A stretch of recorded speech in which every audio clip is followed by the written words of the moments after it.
ಕ್ರಮ ತಗೊಳ್ತೇವೆ. ಗುತ್ತಿಗೆದಾರ ಸಂತೋಷ್ ಆತ್ಮಹತ್ಯೆ ಪ್ರಕರಣಕ್ಕೆ ಸಂಬಂಧಪಟ್ಟ ಹಾಗೆ ನೈತಿಕತೆಯನ್ನ ಹೊತ್ತು ರಾಜೀನಾಮೆಯನ್ನ ಕೊಡಿ ಅಂತ ಹೇಳಿ ರಾಮನಗರದಲ್ಲಿ ಮಾಜಿ ಸಿಎಂ ಎಚ್.ಡಿ. ಕುಮಾರಸ್ವಾಮಿ ಹೇಳಿಕೆಯನ್ನ ಕೊಟ್ಟಿದ್ದಾರೆ.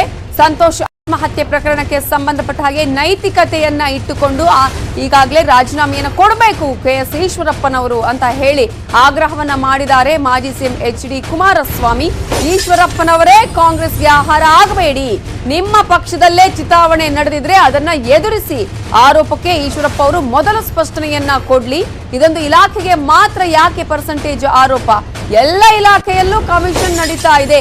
ಕಳಂಕದಿಂದ ಈಶ್ವರಪ್ಪ ಅವರು ಹೊರಬರಬೇಕು ಅಂತ ಹೇಳಿ ಎಚ್.ಡಿ. ಕುಮಾರಸ್ವಾಮಿ ಅವರು ಹೇಳಿದ್ದಾರೆ.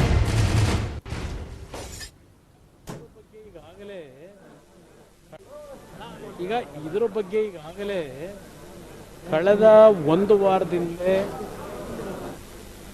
ಇದರ ಬಗ್ಗೆ ಚರ್ಚೆ ನಡೀತಾ ಇತ್ತು. ಯಾರು ಸಂತೋಷ್ ಕುಮಾರ್ ಅಂತ ಅಲ್ವಾ, ಅವರು ಯಾರ್ಯಾರಿಗೋ ಈಶ್ವರಪ್ಪನವ್ರ ಮೇಲೆ ಕಂಪ್ಲೇಂಟ್ ಕೊಟ್ಟಿದ್ದಾರೆ ಪರ್ಸೆಂಟೇಜ್ ವಿಷಯದಲ್ಲಿ ಅಂತಕ್ಕಂಥದ್ದು ಒಂದು ವಿಷಯ ಹರಿದಾಡ್ತು.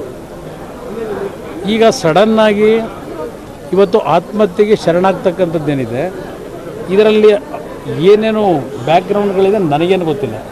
ಅವ್ರು ಯಾರು ಸಂತೋಷ್ ಕುಮಾರ್ ಅಂತಕ್ಕಂಥವರ ನಡವಳಿಕೆಗಳೋ ಇಲ್ಲ ಅವ್ರ ಬ್ಯಾಕ್ಗ್ರೌಂಡ್ ನನಗೇನು ಗೊತ್ತಿಲ್ಲ. ಇದರಲ್ಲಿ ಏನೋ ಒಂದು ಡೆತ್ ನೋಟ್ ಇದೆ. ಆ ಡೆತ್ ನೋಟ್ನ ಹಿನ್ನೆಲೆಯಲ್ಲಿ ಇವತ್ತು ನೈತಿಕತೆ ಅಂತಕ್ಕಂಥದ್ದಾಗ ಈಶ್ವರಪ್ಪನ ತೀರ್ಮಾನಕ್ಕೆ ಬರಬೇಕು. ಆದರೆ ಒಂದು ಕಡೆ ಬಿ ಜೆ ಪಿಲಿ ಇರ್ತಕ್ಕಂಥ ಗುಂಪುಗಾರಿಕೆ ಇದೆಯಲ್ಲ, ನಾನು ಅವರ ಆಂತರಿಕ ಗುಂಪುಗಾರಿಕೆ ಬಗ್ಗೆ ಚರ್ಚೆ ಮಾಡಬಾರ್ದು.